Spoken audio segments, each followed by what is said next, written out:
Hello नमस्कार। तर आज मी बनवते आहे शिनाने। तर तो एक सी फूडचा प्रकार आहे। तर खूप जणांना हे माहिती नाही, असे क्वचित लोक आहेत त्यांना माहिती आहे शिनाने हे। तर मुळे असतात ना तशा टाईपमध्ये ह्याचा एक वेगळा प्रकार असतो। तर मुळे कोण शिंपल्या बोलतो तशा टाईपमध्ये हे दुसरा प्रकार असतो। पण हे ना म्हणजे रेअर भेटतात, खूप असं भेटत मार्केटला वगैरे अवेलेबल नसतात। तर ते ओळखीतले असतात, मच्छी पकडायला जातात त्यांच्याकडेच असतात, ओळखीतल्यांकडेच त्यांच्याकडेच भेटतात। तर आता हे ना माझ्या भावाने ना घेऊन आला, तर त्याचा मित्र आहे ना, तर त्याला भरपूर प्रकारात हे शिनाने भेटले। तर त्याच्यामुळे तो भरपूर शिनाने त्यांनी आणलेले, म्हणजे भरपूर भेटलेले त्यांना शिनाने।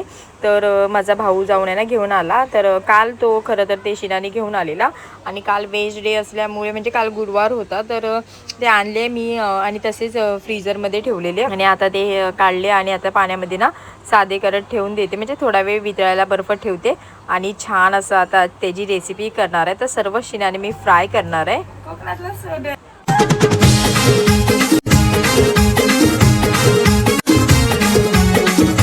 आज थोडं माझं मिरवणं चाललंय, कारण का खूप दिवसाने शिनाने भेटले आणि आज तर काय बेत बनणार, आज बनवणार आहे शिनाने फ्राय।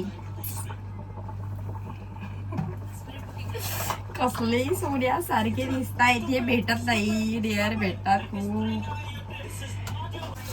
आता ह्यांना ठेवते गरम पाण्यात।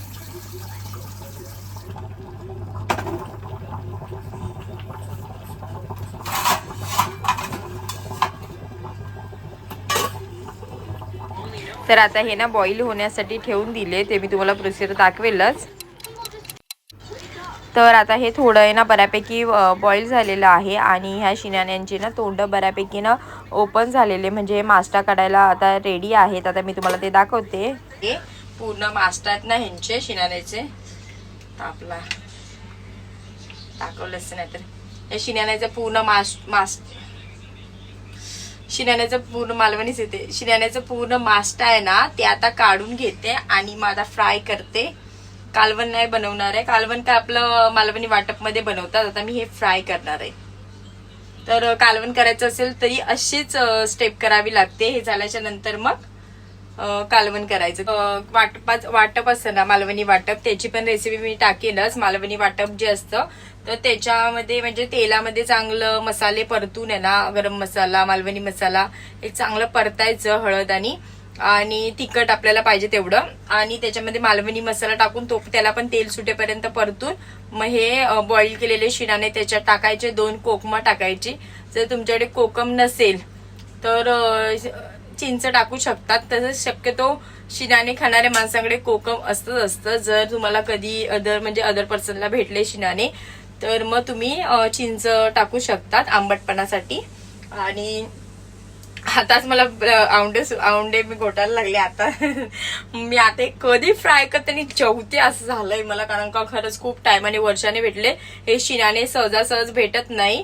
ते खूप डीप समुद्रात असतात, आणि ते पण असं, आणि हे खूप खरं डीप समुद्रात असतात। तर ते कसं खूप म्हणजे असं एक रशी वगैरे असते, त्या रशीलाच हे लागतात। त्याला रशी असेल कुठे ना कुठे, मी तुम्हाला दाखवते। हे शिनाने फक्त त्याच्या रश्याला किंवा असंच गरम आहे, लय जाम गरम झालाय ह्याला बघा। ही ना ही रशी आहे, मला दाखवते मी। हे बघा, आय हात भाजलो माझं। हे बघा, ह्याला ना रशी आहे, छोटीशी दिसते का माहिती नाही तुम्हाला, धागा आहे याला। हे बघा इथे बघा, ही रशी आहे, हे बघा हे रशी सारखं, म्हणजे ते समुद्राचंच असतं एक भाग, तर त्याला असे लागलेले असतात ते शिनाने। त्यामुळे हे म्हणजे खूप अवघड आहे काढणं, आणि ज्याला भेटतात हे सहसा विकायला पण नसतात मार्केटमध्ये। ज्याला भेटतात ते पहिलं स्वतः खायला वस्तू असं। तर आता माझ्या भावाने आणले, बारक्या भावाने, त्याला भेटले म्हणजे त्याच्या मित्राने गावावरनं आणले। तर म्हणजे खूप आणलेले आम्ही, खूप म्हणजे एक किलोच्या भावाने घेतल्या। तर हे 1 किलो शिनाने आहेत। तर आमच्या घरामध्ये म्हणजे खूप जणांनी घेतले, कमीत कमी 20-1 किलो तरी शिनाने घेतलेत घरात सगळ्यांनी असं।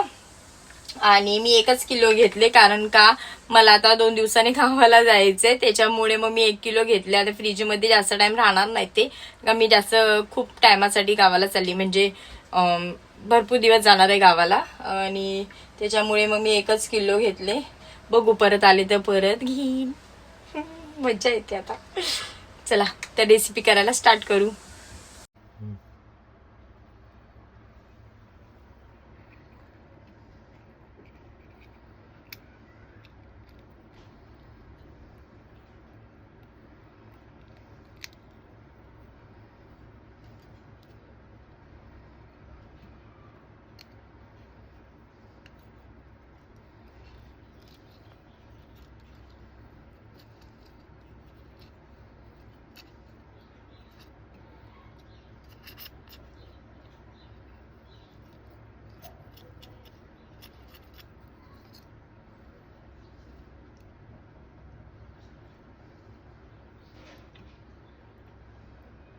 तर अशा पद्धतीने हे मास्ट आहे ना मी चांगले काढून घेतलेले आहे त्या शिनाण्यांच्या ह्याच्यात ना. तर ह्याचा प्रत्येक दोन्ही ह्याचा वेगवेगळा कलर आहे. तर त्याचा काय एवढा मॅटर नाही. तर त्याचा कलर तसा असतो, थोडा येल्लो असतो, थोडा लाईट येल्लो असतो, थोडा व्हाईटसारखा असतो.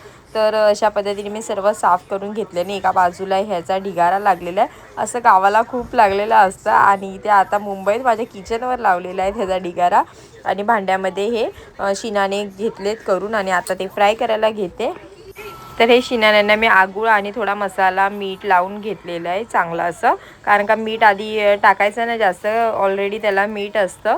समुद्रातले प्रकार असतात त्याला जास्त मीठ ऑलरेडी असतं, त्यामुळे बेतातच टाकायचं मीठ. आणि आमच्याकडे जास्त मीठ कोण खात नाही. आणि हा मसाला मॅरिनेशनला करून घेतलेला सुका. तर त्याच्यामध्ये छान असं डीप केलं, बुडवलं, चांगलं मसाला लावून घेतला आणि मग तव्यामध्ये फ्राय करायला ठेवून दिले. आणि ते फुटतात पण तेव्हा काही ते चटके काही एवढे इम्पॉर्टंट वाटत नाही कारण का ते खायचं असतं तेव्हा म्हणून. माझ्या हातावर वगैरे भरपूर ते तेल उडालं माझ्या, तरी पण मी शांतपणाने ती देवगी राहून करत होते. ते करणं माझ्यासाठी जास्त इम्पॉर्टंट होतं. आणि एक साईडने आता छान भाजलेले आहेत, दुसऱ्या साईडने पण आता छान असे भाजून घ्यायचे. थोडे थोडे भाजले ना का ते मी असे बाजूला करते आणि मध्ये मध्ये ना मग दुसरे शिनाने टाकून घेते. म्हणजे शिनाने काय मच्छीचा प्रकार पण असंच पद्धतीने मी सर्व फ्राय करून घेते. आणि हे शिनाने तयार झालेले आहे सर्व. आता मी जेवायला बसले आहे. तर जेवणामध्ये ना मी पिठी केली आणि शिनाने फ्राय केले. आणि जे खाणारे नाही त्यांना ते बघून आहे ना खरंच काहीतरी वेगळं वाटत असेल तर प्लीज तुम्ही ते बघू नका, स्किप करू शकतात तेवढं. आणि खरंच खूप म्हणजे जे खातात त्यांना माहिती ते किती टेस्टी असतात ते आणि मस्तच त्याची चव लागते. तर आजचा हा प्रकार झालेला आहे, आजचा बेत हा बनलेला आहे. आणि व्हिडिओ आवडला असेल तुम्हाला तर नक्की लाईक करा, शेअर करा. आणि आपण आता भेटू एका नवीन ब्लॉगमध्ये. Bye bye.